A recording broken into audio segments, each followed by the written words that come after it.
All right, all right. Coming back once again, thanking the Lord for so much. Hope everybody's still doing well on this beautiful day.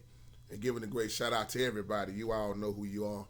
Actually, admit it, man, I'm coming back responding with you in this video. And you was talking about sampling and the rap artists, hip hop artists, and how they sample the old school beats from the old school. And you was saying some great things in your video. And you was saying, am I wrong for saying what I'm saying? Or if somebody wrong, let me know about is it they really stealing the beats? And I'm just like you on that because we talking from a producer's point of view now. We producing in this video here, talking from that standpoint. Um, Me being in the rap game when I was in it, I used to rap all the time, man. I used to rap. My brothers rapped, all my friends, K Ray, all of us used to rap, and I used to produce a lot of rap beats, man. I used to stay in the studio producing rap beats, and that's why I can talk from dealing with these rappers. It's not so much like you say of stealing a beat. Now you do have some people that just take a whole track and don't change nothing on it. Because correct me on this if I'm wrong, because I know you are a producer. I think it's that you got to at least change up the first four bars of the music, if I'm correct. I mean, if I'm saying that right, it's either the first four bars or six bars, something like that. You got to change up out of the song for they consider it not being stole from an artist because you can't get sued. And a great example of that, I don't know if you remember back in the day when MC Hammer came out with "You Can't Touch This," well, we all know that was Rick James beat, and Hammer got sued by Rick James because if you notice, Hammer didn't change up nothing out of the music. Hammer just took the whole thing and laid down. You can't touch this, you know. So, and we talking about the song "Super Freak." If that's right, yeah, "Super Freak" that Rick James did and Hammer did. Can't touch this on that same track, and that's why Hammer sued the mess out of Rick. I mean, that's why Rick James sued the mess out of Hammer. Now, like I say, I'm like you, but now let me say this off top. Because the way technology is now is way further than where it was back then. These keyboards now, man, you can lay down a whole track with one finger without even playing. Now, that's what I always talk about. You got people that can really play, that's producing. Then you got people that just can really just, the keyboard is so easy now. You just hold down a note and you can do a whole song. And that's why a lot of people have a problem with, yeah, they stole this, so he ain't lay that, they ain't real musicians. They sampled that beat. Real musician gonna play it all the way through. Now me, I'm more of a play all the way through type of guy. But let me say this. I can sample a drum. Sometime when I want to sample just a drum beat. Just a straight drum beat. Don't give me the bass line, no horns, no keyboard, no nothing. I just want that drum beat.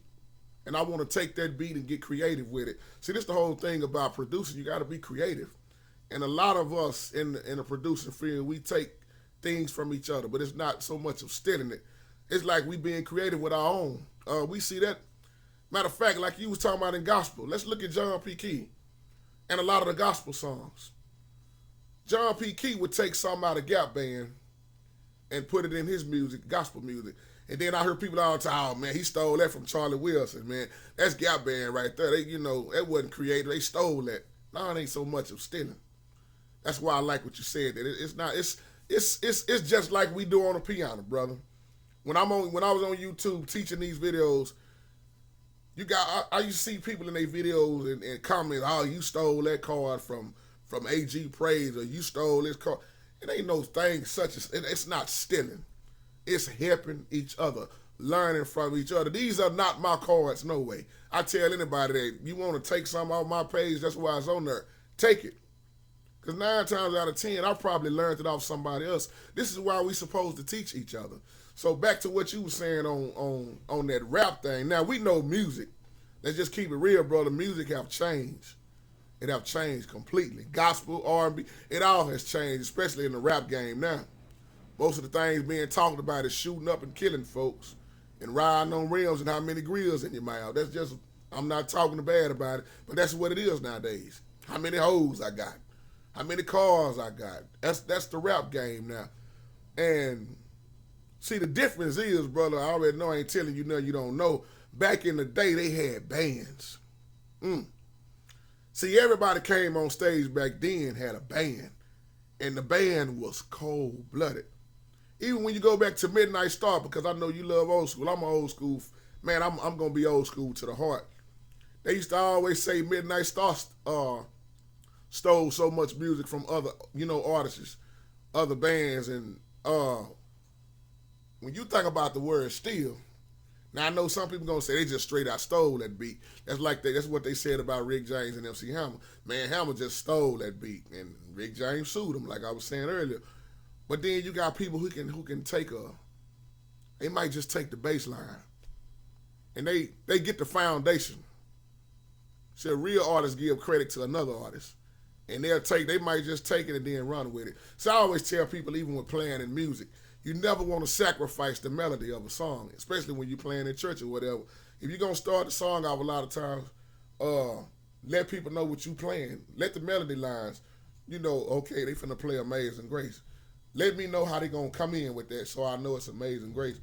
Excuse me. Then you got some people just straight out start playing fancy chords all over the place, and they mess up the melody line of the song, and it totally just throws the song off to me, because you don't need a million fat chords to play a song.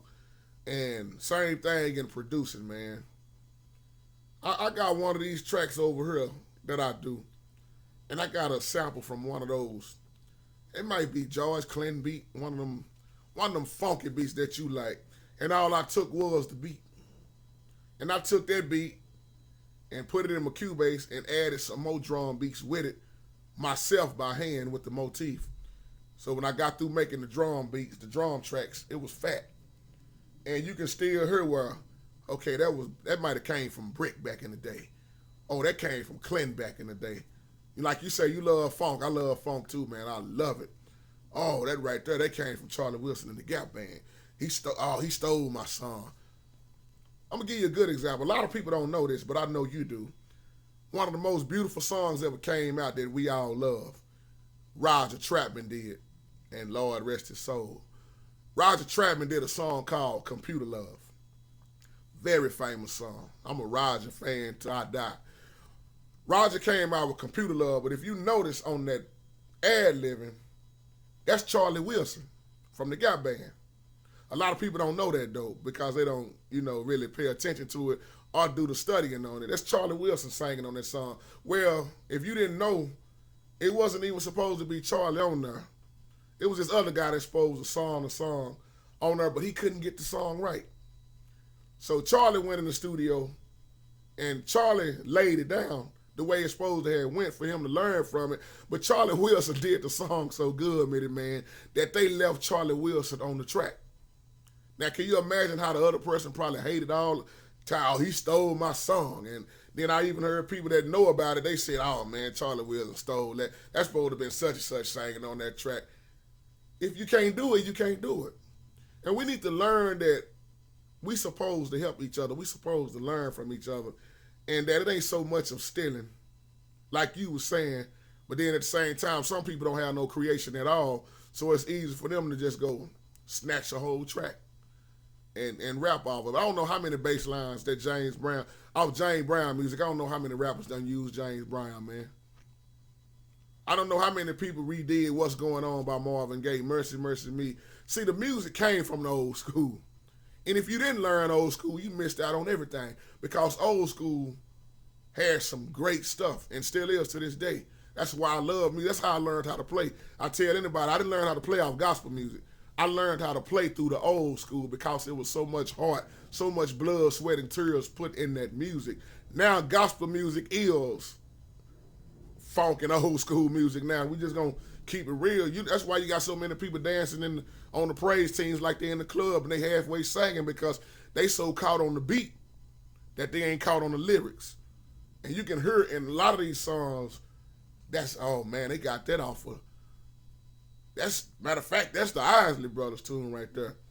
Because to me, there is nothing wrong with taking a tune and putting your creativity on it. But I always say, give credit where credit is due. So beautiful video, man. I'm kind of with you on that, because especially when you dealing with rap beats, most rap beats I know came from the old school, man. And most of them I know was James Brown music. They might just take the beat and the bass line and they work around that. So, feel you, man.